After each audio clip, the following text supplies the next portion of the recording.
నమస్కారం friends, Bharadwaj యువాచ YouTube ఛానల్కి స్వాగతం. ఈ వీడియోలో మనం ఒక ఇంట్రెస్టింగ్ టాపిక్ గురించి మాట్లాడుతున్నాం, అదే వెల్త్ ప్రిన్సిపల్స్. ఈ వీడియో మీరు చివరి వరకు చూసినట్టయితే మీకు రెండు విషయాలు అర్థమవుతాయి. ఒకటి, వెల్త్ ఎలా వృద్ధి చెందుతుంది, సంపద ఎలా వృద్ధి చెందుతుంది. రెండోది, ఆ సంపదని మనం ఏ విధంగా వాడుకోవచ్చు. మనము 7th, 8th క్లాసెస్లో ఈ ఫార్ములాని నేర్చుకొని ఉంటాం. ఏ అంటే టోటల్ వెల్త్.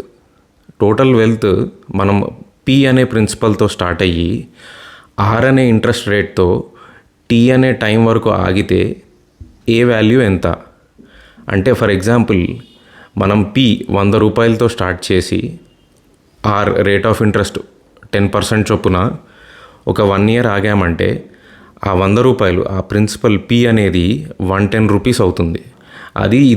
దీని ఫార్ములా. ఇది చాలామంది మర్చిపోయి ఉంటారు, కానీ ఈ వీడియో కనుక మీరు పూర్తిగా చూస్తే దీన్ని మర్చిపోలేరు, జీవితంలో మర్చిపోలేరు. గుర్తుపెట్టుకొని మీ సంపదను వృద్ధి చేసుకుంటారు. ఇప్పుడు దీన్ని బాగా గుర్తుపెట్టుకోండి. ఇక్కడ principal, rate of interest and time, ఈ 3 పారామీటర్స్ ఉన్నాయి. ఈ 3 పారామీటర్స్ని మీరు ఆల్మోస్ట్ రోజు గుర్తు చేసుకుంటారు. అది ఎలాగంటే, చాలామంది ఇళ్లలో ఈ ఫోటో చూసుంటారు. ఖచ్చితంగా హిందువుల ఇళ్లలో ఈ ఫోటో ఉంటుంది. ఇందులో లక్ష్మీదేవి, గణపతి, సరస్వతి ఒకటే ఫోటోలో ఉంటారు. ఆ ఫార్ములా ఇందాక నేను చూపించిన compound interest, total wealth calculation formula ఈ ఫోటోలో ఉంది. మీరు గమనించినట్లయితే Lakshmidevi is initial principal P, వినాయకుడు time, perseverance, patience T, Saraswatidevi R rate of interest అంటే నాలెడ్జ్. రేట్ ఆఫ్ ఇంట్రెస్ట్ అనేది మన కంట్రోల్లో ఉండదు. ఒక్కొక్క ఇన్వెస్ట్మెంట్లో ఒక్కొక్క రేట్ ఆఫ్ ఇంట్రెస్ట్ వస్తుంది. అంటే రియల్ ఎస్టేట్లో ఒకటి వస్తుంది, స్టాక్స్లో ఒకలా వస్తుంది, ఎఫ్డీస్లో ఒకలా వస్తుంది. సో ఆర్ అనేది నాలెడ్జ్ని రిప్రజెంట్ చేస్తుంది. Saraswati Devi is knowledge, R. So మీ టోటల్ సంపద అనేది ఈ ఫోటో చూసినప్పుడల్లా ఫార్ములా గుర్తు రావాలి. వినాయకుడు పేషెన్స్, టైం. ఆయన పేషెన్స్ని, పర్సివియరెన్స్ని, అట్లాగే ఆబ్స్టకల్స్ని దూరం చేసే క్వాలిటీస్ని రిప్రజెంట్ చేస్తారు. అట్లానే లక్ష్మీదేవి ఇంకా చెప్పనవసరం లేదు, మీ ఇనీషియల్ ప్రిన్సిపల్. అందరూ వెల్త్ అనేసరికి ఏమనుకుంటారంటే ఉట్టి లక్ష్మీదేవి మాత్రమే అనుకుంటారు. కానీ అలా కాదు. లక్ష్మీదేవి ఎప్పుడూ సరస్వతీదేవితో పాటుగా ఉంటుంది. ఎక్కడ సరస్వతి ఉంటుందో అక్కడ లక్ష్మీదేవి కూడా తిష్ట వేసుకొని ఉంటుంది. సరస్వతీదేవి లేని చోట లక్ష్మీదేవి ఎక్కువ కాలం ఉండదు. మీరు చాలా ఎగ్జాంపుల్స్ చూసే ఉంటారు. లాటరీలో గెలిచిన వాళ్ళు, లేదంటే జనరేషనల్ వెల్త్, లేదంటే ఒకటేసారి వెల్త్ వచ్చి పడిన వాళ్ళు దాన్ని ఈజీగా కోల్పోవడం. అంటే బేసిక్గా ఏంటి, వాళ్ళకి నాలెడ్జ్, దాన్ని ఎలా మేనేజ్ చేయాలి అనే నాలెడ్జ్ లేకపోవడం వల్ల, అంటే సరస్వతి లేకపోవడం వల్ల వాళ్ళు అటువంటి తప్పులు చేసి వాళ్ళ దగ్గర ఉన్న ప్రిన్సిపల్ని కూడా పోగొట్టుకుంటూ ఉంటారు. సో ఇప్పటి నుంచి మీరు ఈ ఫోటో చూసినప్పుడల్లా మీకు ఈ ఫార్ములా, కాంపౌండ్ ఇంట్రెస్ట్ ఫార్ములా గుర్తు రావాలి. తద్వారా ఈ వీడియో గుర్తుకు రావాలి. అయితే మనకి చాలా మటుకు జీవితంలో లక్ష్మీదేవి అంటే పి, ఇక్కడ ప్రిన్సిపల్ అమౌంట్ని మనం సంపాదించుకుంటున్నాం. జాబ్స్ చేసో, బిజినెస్ చేసో సంపాదించుకుంటున్నాం. కానీ ఆ సంపాదించిన దాన్ని ఎలా కన్జర్వ్ చేయాలి, ఎలా కాపాడుకోవాలి అనే నాలెడ్జ్ని మాత్రం చాలా తక్కువ మంది సంపాదించుకుంటున్నారు. ఆ నాలెడ్జ్ అనేది ఎలా వస్తుంది అని అంటే మీ సాంగత్యం వల్ల వస్తుంది. ఇంగ్లీష్లో ఒక సేయింగ్ ఉంది, you are the average of 5 people you interact with. అంటే నీ స్నేహితులు ఎవరో చెప్పు, నువ్వు ఎలాంటి వాడివో చెప్తాను అని అంటారు కదా, అట్లాంటిది అనమాట.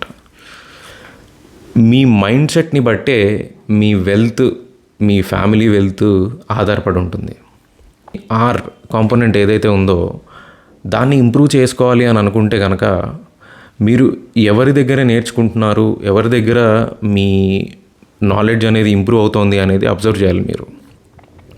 పేరెంట్స్ కావచ్చు, ఫ్రెండ్స్ కావచ్చు, పియర్స్ కావచ్చు, మీ కొలీగ్స్ కావచ్చు, ఏదో ఒక సర్టన్ లెవెల్ వరకే మీకు వాళ్ళ గైడెన్స్ కానీ వాళ్ళ నాలెడ్జ్ కానీ ఉపయోగపడుతుంది.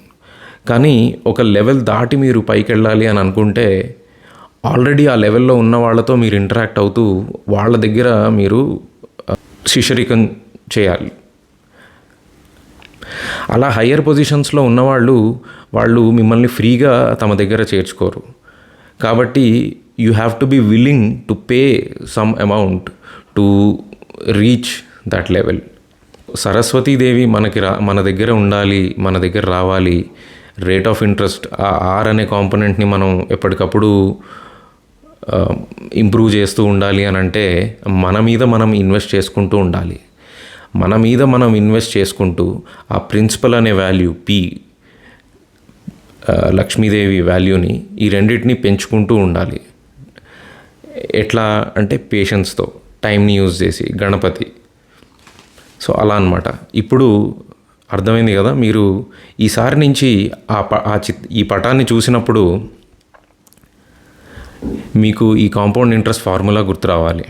వెల్త్ క్రియేషన్కే కాకుండా వెల్త్ సస్టైన్ అవ్వడానికి కూడా ఈ సరస్వతీదేవి నాలెడ్జ్ ఏదైతే ఉందో అది చాలా ఇంపార్టెంట్. ఎందుకంటే ఇందాక మనం చెప్పినట్టు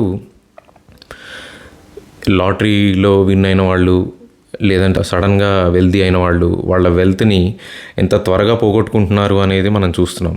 అదంతా కూడా నాలెడ్జ్ లేకపోవడం వల్లనే. ఇప్పుడు రెండో భాగం, ధనం ఎలా ఖర్చు అవుతుంది అనేది చూద్దాం. ధనాన్ని 3 రకాలుగా ఖర్చు చేయవచ్చు, లేదా ధనం 3 రకాలుగా ఫ్లో అవుతుంది. ఒకటి భోగం, రెండోది దానం, మూడోది నాశనం. ఇది మన పురాణాలు చెప్పిన మాట. మన దగ్గరున్న ధనాన్ని మనం ఎయిదర్ అనుభవించాలి, భోగించాలి, లేదంటే దానం చేయాలి. లేదు అని అంటే అది ఎలాగో నాశనం అవుతుంది. మనకి నరసింహ శతకంలో ఒక మంచి పద్యం ఉంది. తల్లి గర్భము నుండి ధనము తేడెవ్వడు, వెళ్ళిపోయేడి నాడు వెంటరాదు. లక్షాధికారైన లవణమన్నమె కాని మెరుగు బంగారంబు మింగబోడు. విత్తమార్జన చేసి విర్రవీగుటె గాని కూడబెట్టిన సొమ్ము కుడువబోడు. పొందుగా మెరుగైన భూమి లోపల పెట్టి దాన ధర్మము లేక దాచి దాచి తుదకు దొంగలకిత్తునో దొరలకవునో. తేనె జుంటీగలీయవా తెరువరులకు భూషణ వికాస శ్రీ ధర్మపుర నివాస దుష్ట సంహార నరసింహ దురిత దూర అని అంటారు శేషప్ప కవి గారు. అంటే ఇప్పుడు అంటే బ్యాంకులు ఉన్నాయి, కానీ ఇదివరకు నెలలో పాతి పెట్టడమే కదండి.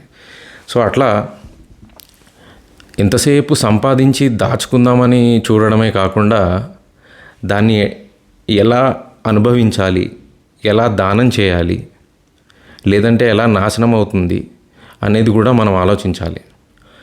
ఎందుకంటే కూర్చుని తింటే కొండలైనా కరిగిపోతాయి అంటారు.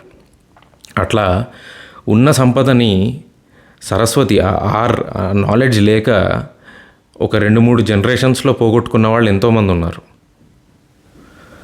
కాబట్టి మీరు సంపాదించిన దాన్ని అనుభవించడం నేర్చుకోండి, దానం చేయడం నేర్చుకోండి. దాన గుణం అనేది పుట్టుకతో ఎవరికి రాదండి. అది కూడా ఒక అలవాటు చేసుకుంటూ ఉంటేనే వస్తుంది.